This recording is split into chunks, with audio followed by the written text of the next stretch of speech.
Dimethyl mercury एक extremely toxic ऑर्गेनोमर्क्यूरी compound है। Simple language में बोलें तो ये मर्क्यूरी का एक ऐसा केमिकल फॉर्म है जिसमें मर्क्यूरी कार्बन कंटेनिंग ग्रुप्स के साथ बॉन्डेड होता है।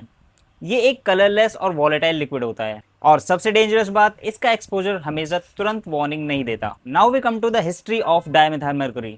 डायमिथाइल मर्क्यूरी की स्टोरी ऑर्गेनोमेटेलिक केमिस्ट्री के डेवलपमेंट के साथ जुड़ी हुई है। साइंटिस्ट मर्क्यूरी और कार्बन के कंपाउंड्स को स्टडी कर रहे थे ताकि उनकी केमिकल प्रॉपर्टीज और बायोलॉजिकल इफेक्ट को समझ सकें। लेकिन इस कंपाउंड की टॉक्सिसिटी ने इसे साइंटिस्ट वर्ल्ड में एक नॉट्रिशियस कंपाउंड बना दिया। और फिर आया 1996।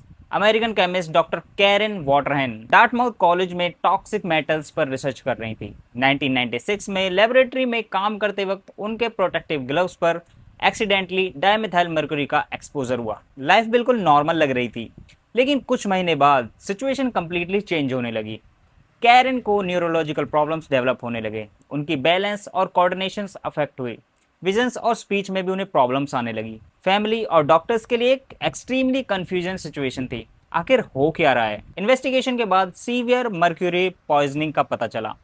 मर्क्यूरी बॉडी के इंपॉर्टेंट बायोलॉजिकल मॉलिक्यूल्स के साथ इंटरेक्ट कर सकता है और सेल्स के नॉर्मल फंक्शन को डिस्टर्ब कर सकता है। नर्वस सिस्टम पर्टिकुलरली वनरेबल होता है, इसलिए सीवियर मर्क्यूरी पॉइजनिंग में न्यूरोलॉजिकल डैमेज एक्सट्रीमली सीरियस हो सकता है। ट्रीटमेंट के बावजूद कैरन वॉटरहैन की कंडीशन और ज़्यादा खराब होती गई और 1997 में उनकी डेथ हो गई।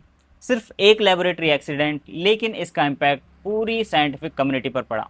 इस केस ने एक इंपॉर्टेंट लेसन दिया, सिर्फ ग्लव्स पहन लेने से सेफ्टी गारंटी नहीं होती। हर केमिकल के लिए अप्रोप्रिएट प्रोटेक्टिव इक्विपमेंट्स होना बहुत जरूरी है। डायमिथाइल मर्क्यूरी जैसे एक्सट्रीमली हैजार्डस केमिकल्स के केस में स्पेशलाइज्ड लेबोरेटरी कंट्रोल्स की जरूरत होती है।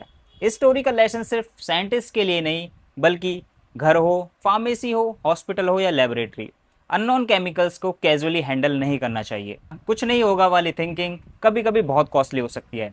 डायमिथाइल मर्क्यूरी हमें याद दिलाता है कि डेंजर हमेशा दिखता नहीं है, कभी कभी सबसे डेंजरस चीज वो होती है जिसके बारे में हमें पता भी नहीं होता। ऐसी ही रियल मेडिकल हिस्ट्री स्टोरीज के लिए फॉलो करें दवाकिंद फार्मेसी को।